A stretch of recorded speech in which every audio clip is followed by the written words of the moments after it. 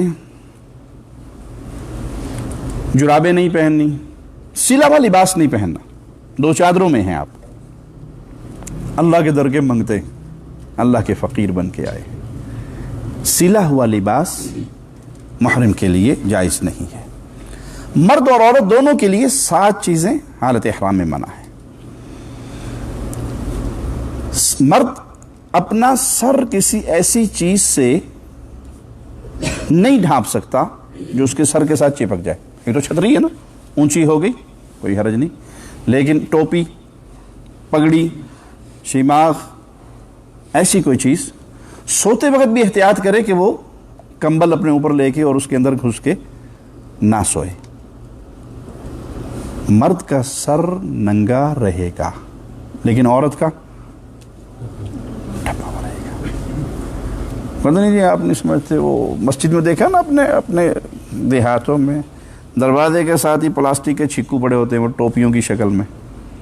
ننگے سر نماز نہیں ہوتی، ننگے سر نماز نہیں ہوتی، اس کے لیے وہ پلاسٹک کے، اب تو اللہ بھلا کرے چائنا کا پلاسٹک ہی بنا دی، پہلے کھجور کے تنکوں کی ہوتی تھی، وہ سر پہ رکھ کے نماز پڑھی جاتی تھی، اور جس کے سر پہ نہیں ہوتی تھی پیچھے سے بابا جی آ کر زبردستی وہ چیکو سر پہ چڑھا دیتے تھے۔ کیوں؟ ننگے سر نماز نہیں ہوتی۔ بھائی اگر ننگے سر نماز نہ ہو تو سارے حاجی ننگے نے سر، تو ٹینٹ بھی کرائیے ہیں مینا میں، سر بھی ننگے، حالت احرام میں بیت اللہ کا طواف بھی کر رہے ہیں، سر بھی ننگے۔ یہ ننگے سر نماز ہونے کا تصور بنایا ہوا ہے۔ رسول اللہ صلی اللہ علیہ وسلم کی حدیث کیا ہے؟ جس کے کندھے ننگے ہوں اس کی نماز نہیں ہوتی۔ اگر سر ننگے ہونے سے نماز نہ ہو تو کسی بھی حاجی کی قبول نہیں ہوگی۔ اور پھر حدیث بھی یوں ہونی چاہیے تھی کہ جس کا سر ننگا ہو اس کی نماز نہیں ہوتی۔ حدیث کیا؟ جس کے کندھے ننگے ہوں اس کی نماز۔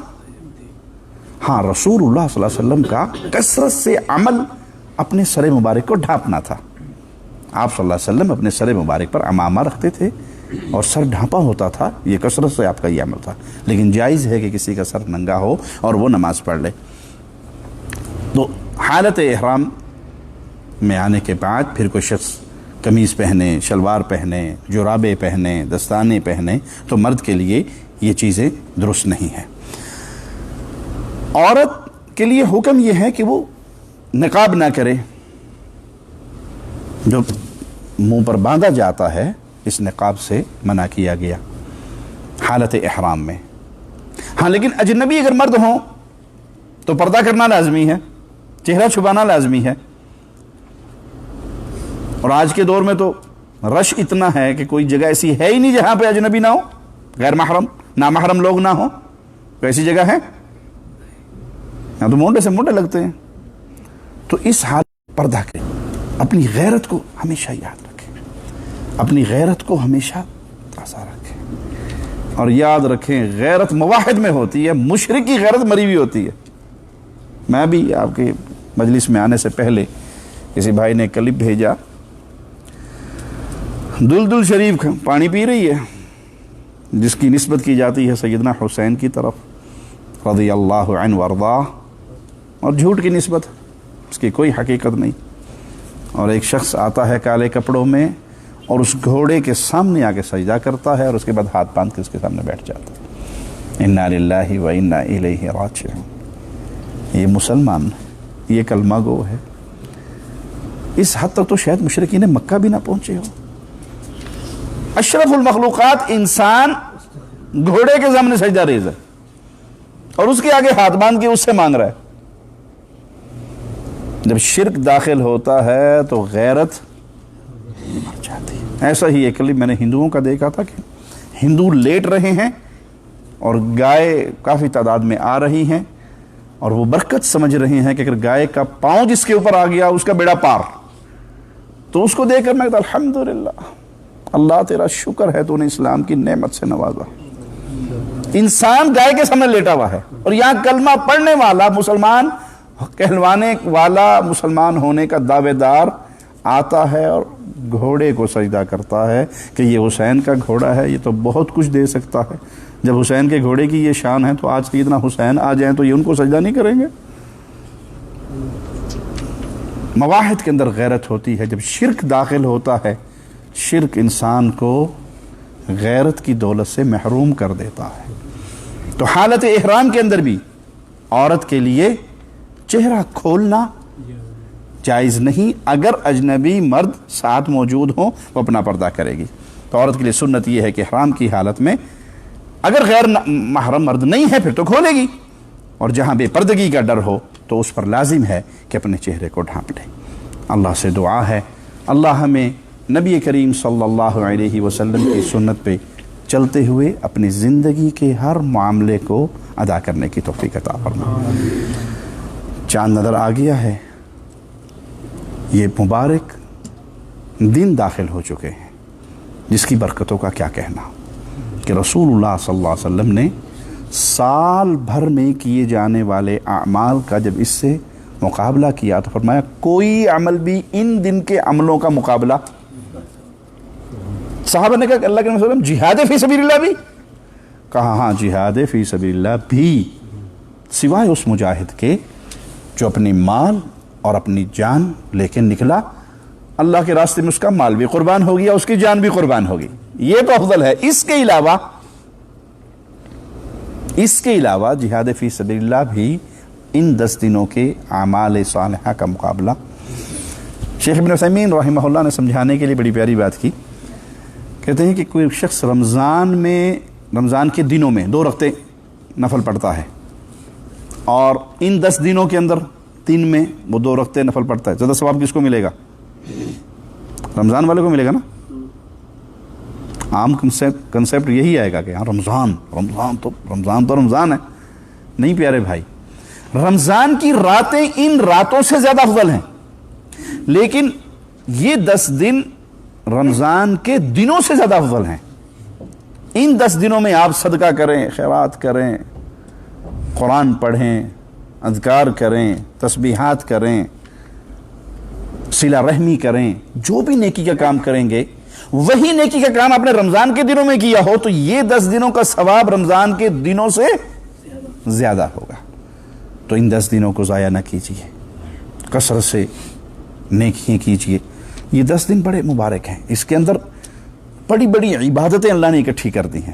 حج کی عبادت موجود ہے، قربانی کی عبادت موجود ہے، روزے کی عبادت موجود ہے۔ عرفے کا دن غیر حاجی نہیں، غیر حاجی عرفے کے دن، اور اہل علم کا کہنا ہے چونکہ یہ 10 کے 10 دن بڑی فضیلت والے ہیں اور اس کی نیکییں اجر میں ثواب میں بہت زیادہ ہیں، تو یہ 9 کے 9 دن بھی اگر کوئی روزہ رکھے تو اس کے لیے بہت اجر و ثواب ہے۔ 10واں دن تو عید کا دن ہو جائے گا، لیکن 9 دن جو ہیں یہ کوشش کر کے اس میں روزے رکھیں، صدقہ خیرات کریں، صلہ رحمی کریں، قرآن پڑھیں، تسبیحات تکبیرات بلند کریں، اللہ کی یاد میں اپنے دنوں کو گزاریں۔